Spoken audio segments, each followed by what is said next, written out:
दोस्तों आज हम बात करने वाले हैं भारत और दक्षिण अफ्रीका के बीच खेले गए 5 मैचों की T20 सीरीज के पहले रोमांचक मुकाबले की, जिसने सभी क्रिकेट प्रशंसकों की धड़कनें बढ़ा दी।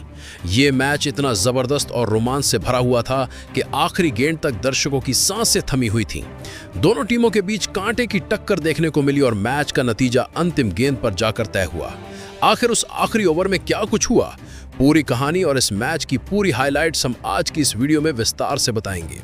लेकिन दोस्तों उससे पहले अगर आप भी हार्दिक पांड्या को दुनिया का सबसे शानदार और खतरनाक हिटर बल्लेबाज मानते हो तो इस वीडियो को एक लाइक जरूर करें और वीडियो को अंत तक जरूर देखें। तो चलिए दोस्तों देर किए बिना शुरू करते हैं। जी हां दोस्तों, इस मुकाबले में दक्षिण अफ्रीका के कप्तान एडन मार्क्रम ने टॉस जीतकर पहले गेंदबाजी का फैसला किया और इसके साथ ही भारतीय टीम को ओपनिंग बल्लेबाजी के लिए मैदान पर उतरना पड़ा। भारत की तरफ से ओपनिंग करने उतरे सलामी बल्लेबाज अभिषेक शर्मा और शुभमन गिल। मैच की शुरुआत रोमांचक रही क्योंकि दूसरी ही गेंद पर शुभमन गिल ने एक क्लासिकल चौका लगाकर अपनी विस्फोटक बल्लेबाजी की झलक दिखा दी, लेकिन किस्मत ने साथ नहीं दिया और अगली ही गेंद पर लुंगी एनगिडी ने शानदार गेंदबाजी करते हुए शुभमन गिल को मार्को जैनसन के हाथों कैच आउट करवा दिया। इसी के साथ शुभमन गिल केवल 4 रन बनाकर पवेलियन लौट गए। इसके बाद दूसरे ओवर में मार्को जैनसन ने किफायती गेंदबाजी की। अब अभिषेक शर्मा का साथ देने मैदान पर आए कप्तान सूर्य कुमार यादव। सूर्य ने आते ही शानदार चौका जड़कर अपना खाता खोला और अगली ही गेंद पर एक बेहद खूबसूरत और स्पेशल पिकअप शॉट लगाया, जिसे देखकर सभी दर्शक झूम उठे। लेकिन दोस्तों इसके तुरंत बाद लुंगी एनगिडी ने बाउंस बैक करते हुए सूर्य कुमार यादव को एडन मार्क्रम के हाथों कैच आउट करवा दिया। इसी के साथ भारत को दूसरा बड़ा झटका लगा। सूर्य 12 रन बनाकर पवेलियन लौट गए और टीम इंडिया दबाव में दिखाई देने लगी। लेकिन इसी के बाद अगले ही ओवर में अभिषेक शर्मा ने एक शानदार मैक्सिमम लगाया। 5वें ओवर में अभिषेक ने एक और बेहतरीन चौका लगाकर ओवर से 6 रन जुटाए। वहीं 6ठे ओवर में तिलक वर्मा ने शानदार बल्लेबाजी दिखाते हुए लगातार 2 चौके जड़े और कुल 8 रन बटोरे। पावर प्ले के 6 ओवर खत्म होने तक भारत ने 2 विकेट खोकर 40 रन बना लिए थे। 7वें ओवर की पहली गेंद पर अभिषेक शर्मा ने फिर से एक नाजुक और खूबसूरत बाउंड्री लगाई। इसके बाद दूसरी गेंद पर भी उन्होंने बैक टू बैक चौका ठोक दिया। जी हां दोस्तों, 2 शानदार शॉट देखने को मिले। लेकिन इसी ओवर में सिपामाला ने शानदार गेंदबाजी करते हुए अभिषेक शर्मा को बड़ा झटका दिया और मार्को जॉनसन के हाथों कैच आउट करवा दिया। इसी के साथ अभिषेक शर्मा 17 रनों की पारी खेलकर पवेलियन लौट गए।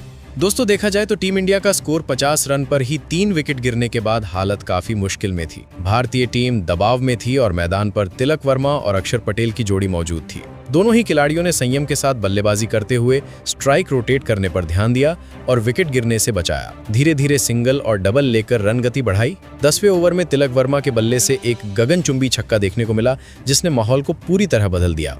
दोस्तों ये शॉट इतना लंबा था कि ऐसा लगा मानो गेंद सीधे स्टेडियम से बाहर पहुंच गई हो। 10 ओवर खत्म होने पर टीम इंडिया 3 विकेट के नुकसान पर 71 रन बना चुकी थी। अगले ओवर में फेरेरा ने बेहतरीन और किफायती गेंदबाजी की। 12वें ओवर में लुंगी एनगिडी ने शानदार वापसी करते हुए सेट बल्लेबाज तिलक वर्मा का महत्वपूर्ण विकेट हासिल किया। मार्को जैनसन ने कैच पकड़ा और तिलक वर्मा 26 रनों की धीमी लेकिन संभली हुई पारी खेलकर पवेलियन लौट गए। हालांकि इसके बाद मैदान पर आए नए बल्लेबाज हार्दिक पांड्या रुकने वालों में से नहीं थे। उन्होंने आते ही एक खतरनाक शॉट के साथ अपना खाता खोला और बता दिया कि अब असली खेल शुरू होगा। दोस्तों इसी ओवर में हार्दिक पांड्या के बल्ले से एक और गगनचुंबी छक्का देखने को मिला, जिसने स्टेडियम में ऊर्जा भर दी।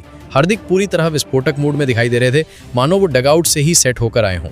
14वें ओवर में अक्षर पटेल ने भी पीछे न रहते हुए खड़े खड़े एक शानदार छक्का जड़ दिया, लेकिन अगली ही गेंद पर सिपामला ने शानदार गेंदबाजी करते हुए अक्षर पटेल को कैच आउट करवा दिया और अक्षर 23 रनों की धीमी लेकिन महत्वपूर्ण पारी खेलकर पवेलियन लौट गए।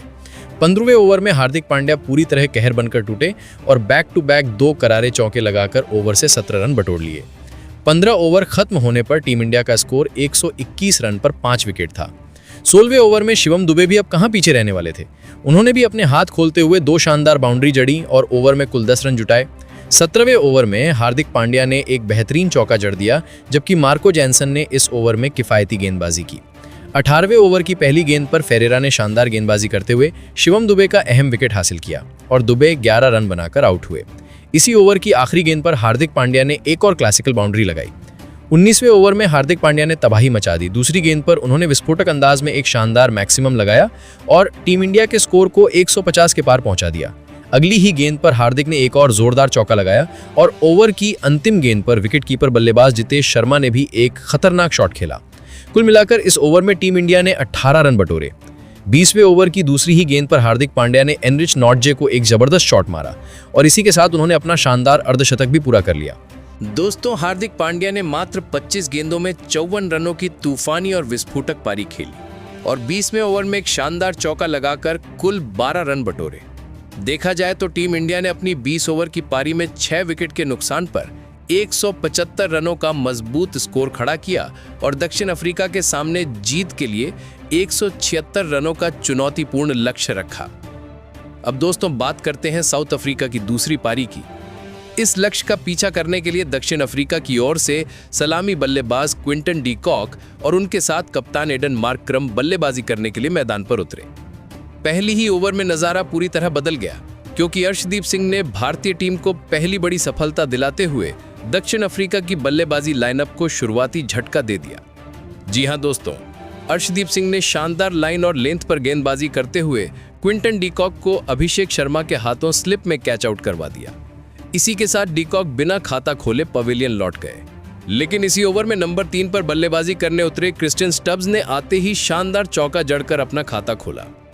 दूसरे ओवर में जसप्रीत बुमराह ने बेहतरीन और अनुशासित गेंदबाजी करते हुए सिर्फ 4 रन देकर किफायती ओवर फेंका।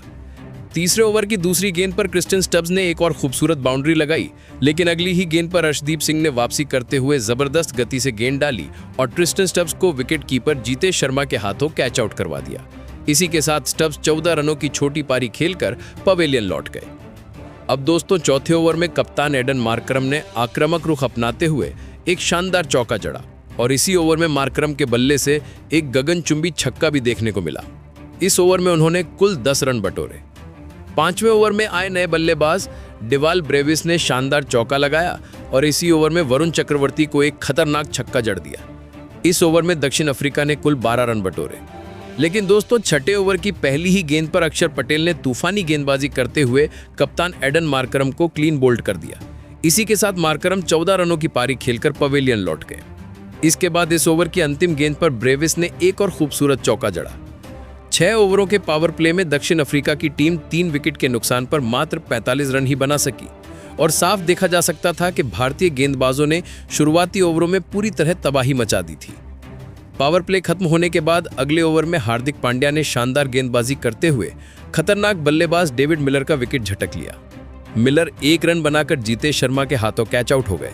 हालांकि इसी ओवर में नए बल्लेबाज फेरेरा ने एक शानदार चौका लगाकर अपना खाता खोला। इसके बाद अगले ही ओवर में वरुण चक्रवर्ती ने भी विकेट हासिल किया, जहां ओवर की दूसरी गेंद पर फेरेरा विकेट कीपर जीतेश शर्मा को कैच थमा बैठे और वे 5 रन बनाकर पवेलियन लौट गए। देखा जाए तो दोस्तों साउथ अफ्रीका के एक के बाद एक लगातार 5 विकेट ताश के पत्तों की तरह ढहते चले गए थे।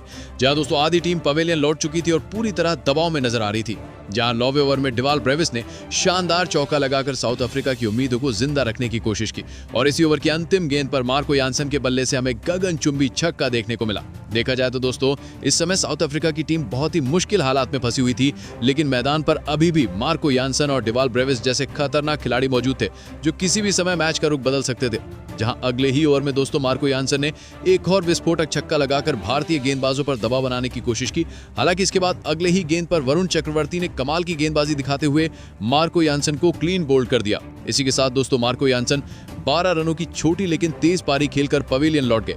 10 ओवर में साउथ अफ्रीका के 6 विकेट के नुकसान पर मात्र 68 रन ही थे। इसके बाद 11वें ओवर में जसप्रीत बुमराह ने जादुई गेंदबाजी दिखाते हुए डिवाल ब्रेविस को कैच आउट करवा दिया। सूर्य कुमार यादव ने हवा में उड़ते हुए बेहतरीन कैच पकड़ा। इसी के साथ ब्रेविस 22 रन बनाकर वापस लौट गए।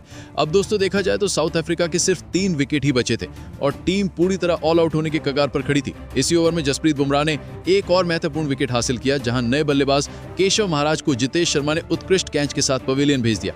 केशव महाराज बिना खाता खोले ही चलते बने। अब दोस्तों साउथ अफ्रीका की टीम के हाथ में सिर्फ 2 विकेट ही बचे थे। इसके बाद अगले ही ओवर में अक्षर पटेल ने घातक गेंदबाजी करते हुए एंड्रिश नोटजे को क्लीन बोल्ड कर दिया। एंड्रिश नोटजे भी सिर्फ 1 रन बनाकर पवेलियन लौट गए और इसी के साथ दोस्तों साउथ अफ्रीका की पूरी टीम ताश की गड्डी की तरह बिखरते हुए ऑल आउट हो गई। तो दोस्तों देखा जाए तो भारतीय टीम ने जबरदस्त गेंदबाजी और शानदार फील्डिंग के दम पर धमाकेदार जीत हासिल की। दोस्तों ऐसे में भारतीय टीम के इस ऐतिहासिक और शानदार जीत पर आपकी महत्वपूर्ण राय क्या है? नीचे कमेंट में अपना जवाब जरूर दें।